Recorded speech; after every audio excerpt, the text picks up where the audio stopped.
Fantasy booze must flow! Welcome to another episode of Fantasy Booze. I am your drunken ogre host, B-Man Blue. And today, do we have a special one for y'all in the studio right now. The debut novel from Daniel Greene. Oh, what's that? Daniel B. Greene. Daniel B. Greene. Be he green? He be green. Oh, okay. Goblin. Now I see it. Boom. Right there. His debut novel in this box. This is the Wheel of Time guy, the Lord of the Rings lover, interviewer of famous epic authors Sanderson, Abercrombie, Evan Winter. So I'm sure this is going to be a big, thick fantasy novel that I can sink my teeth into. Can't wait. Let's open it up.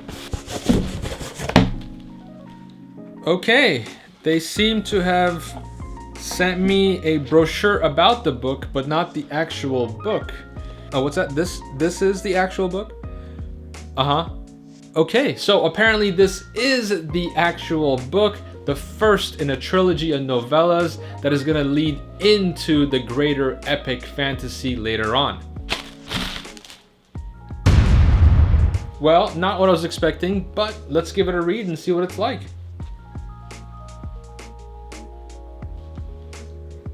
Okay, that was surprising in a lot of ways, most of which are positive.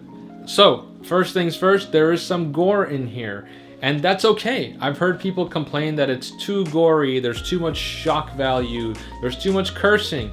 It's an adult book. This is not YA. If you want to avoid that, go get a YA book. This is an adult fantasy set in a unique setting, which we'll talk about in a second, but just come to expect that it's going to read like that. The second thing that kind of stands out right away, just looking at this cover and reading through the first few pages, this is not your traditional fantasy. Not your traditional fantasy setting. I think this is considered industrial fantasy, maybe urban industrial fantasy, flintlock fantasy, I don't know. There are guns in here, so that makes it a little bit different than traditional medieval type fantasy. So this might be a little bit different for some of you, but it's an enjoyable read. And it's thin, you'll get through it very quickly, and it's fast-paced. So fast-paced that I'm not even sure if we're gonna have time to do a cocktail pairing for this. Hey, B-Man at the bar, what are we making today? Shots! Shots? That took like 3 takes to get right. I'm gonna be drunk by the time we finish shooting this.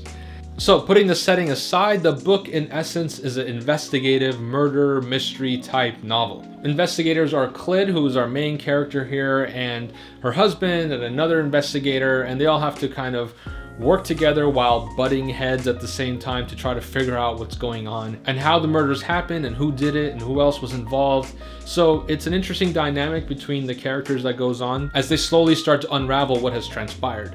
I think Daniel did a great job of getting us to know the characters, even given the limited scope that this book provides because of its length. We still get a good understanding of the characters and their nature and demeanor and their attitude towards one another and towards society. So that part is all fleshed out pretty nicely, I think, and I'm looking forward to reading these characters a little bit more as the next 2 novellas come out. The world building is something that I was hoping we can get into a little bit more, given the unique nature of the city that is laid out before us in this book. But because again of the length of the book, we didn't really have time to get into it and flesh it out fully, though the info that he has dropped is intriguing and there's a lot here to build upon, and I'm sure he's doing so as he's writing the 2nd and 3rd installment. And the little that he has given us here is not done in info dumps, which is nice. It's all kind of sprinkled in amongst the narratives where it should be, and it doesn't feel overburdened at all. Cut in. Just a moment of sincerity here. Daniel, if you're watching this, hopefully you're taking this parody / homage video in good humor, as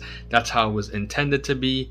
I'm a great fan of yours and what you do for the community, and have an even greater appreciation for making these videos. I don't know how you put them out on a daily basis. They're freaking tough, so good job on that.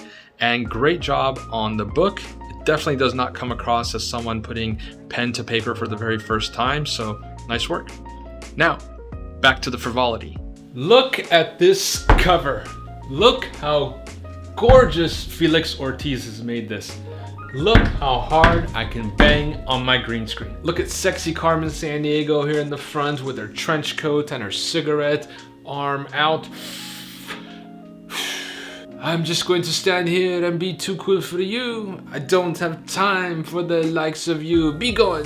And check out the arms and shoulders on this guy. Head shaved, mean look on his face. He's got his sleeves rolled up. He's got sleeves underneath his sleeves. And this guy's gonna kick your ass. And then this dude in the back is like, wait for me guys, look, I'm important too, I got a badge on. And check out the sky with the blues and purples fading into the yellow and the mist kind of rolling in between the buildings, creating this kind of air of mystery. Wow, such a good cover. What's going on with this thing anyways? It's not even...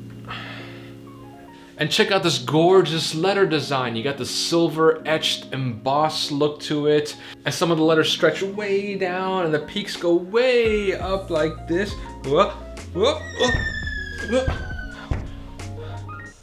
Oh no. I'm captured. In words. Let's flip it over. And who the hell is this? None other than Evan Winter. Evan the Rage Winter. And check out this. Oh.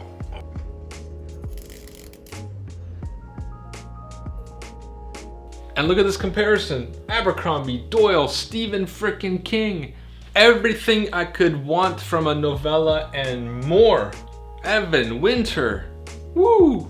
That is a strong endorsement.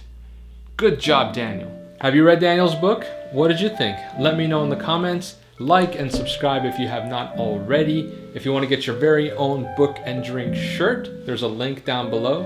Hit the Patreon to support what I do here, and I'll catch you guys in the next one. Cheers. And of course, I'd like to record a special shout out to my 3 very lonely patrons, Lysa, Nushi, and Ray Ray. Thanks for your support.